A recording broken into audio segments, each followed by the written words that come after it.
IPL ஆக்ஷன்ல ஒரு அணியால அதிக தொகைக்கு வாங்கப்பட்டு அதே அணிக்கு பாரமாக மாறின ஒரு 3 பிளேயர்ஸ் பத்தி இந்த வீடியோ நம்ம பார்க்கலாம். மூணாவதா இருக்கிற பிளேயர் யாருன்னு பாத்தீங்கன்னா ரவிச்சந்திரன் அஸ்வின். 2025 ஆண்டு நடந்த ஐபிஎல் மெகா ஆக்ஷன்ல 9.75 கோடிக்கு சிஎஸ்கே ஆர்ஆரோட ஒரு பிட்டிங் வார்ல வச்சு அஸ்வினை வாங்கினாங்க. அப்படி அவ்வளவு கோடிகள் கொடுத்து வாங்கப்பட்ட அஸ்வின் அந்த சீசன்ல 9 போட்டிகள் மட்டுமே ஆடி அதுல 7 விக்கெட்டுகளை எடுத்து அதுவும் 9க்கும் மேற்பட்ட எக்கானமில போட்டு அந்த சீசன்ல சிஎஸ்கேக்கு எந்த ஒரு இம்பாக்டுமே பண்ணாம ஒரு பாரமா தான் அந்த டீமுக்கு இருந்தாரு. அவர் ஆடின எல்லா ஐபிஎல் சீசனையும் கம்பேர் பண்ணி பார்க்கும்போது அந்த சீசன் தான் அவரோட வர்ஸ்ட் சீசன்னே சொல்லலாம். இதை புரிஞ்சுக்கிட்ட அஸ்வின் அவரே அவரோட ரிட்டையர்மெண்ட் அனௌன்ஸ் பண்ணிட்டு சிஎஸ்கே விட்டு போயிட்டாரு.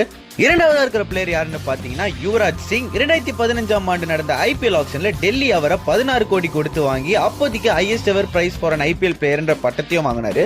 அப்படி அதிக எதிர்பார்ப்புகளோட வாங்கப்பட்ட யுவராஜ் சிங் அந்த சீசன்ல 14 போட்டிகளை ஆடி அதுல வெறும் 248 ரன்களை மட்டுமே அடிச்சு 19 ஆவரேஜோட அந்த சீசன்ல டெல்லிக்கு ஒரு பெரிய பாரமா தான் இருந்தாரு.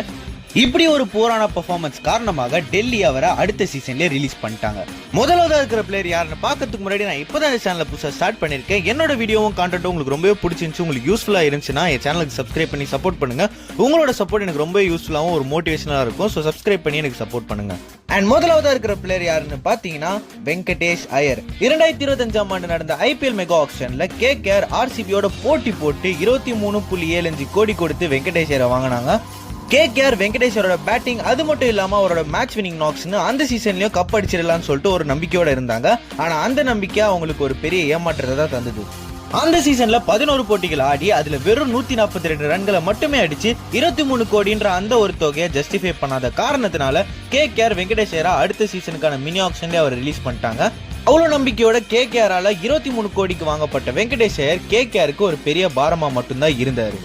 அண்ட் இதோட இந்த வீடியோ நம்ம முடிச்சுக்கலாம். இந்த வீடியோ உங்க எல்லாருக்குமே பிடிச்சிருக்கும்னு சொல்லிட்டு நான் நம்புறேன். இந்த வீடியோக்கான பார்ட் 2 வேணும்னு நினைச்சீங்கன்னா கமெண்ட்ல போயிட்டு பார்ட் 2ன்னு டைப் பண்ணுங்க. அண்ட் கடைசியா இந்த மாதிரியான கிரிக்கெட் அண்ட் ஐபிஎல் ரிலேட்டடான அப்டேட்ஸ் நீங்க ரெகுலரா பார்க்கணும்னு நினைச்சீங்கன்னா மறக்காம சேனலுக்கு சப்ஸ்கிரைப் பண்ணிடுங்க.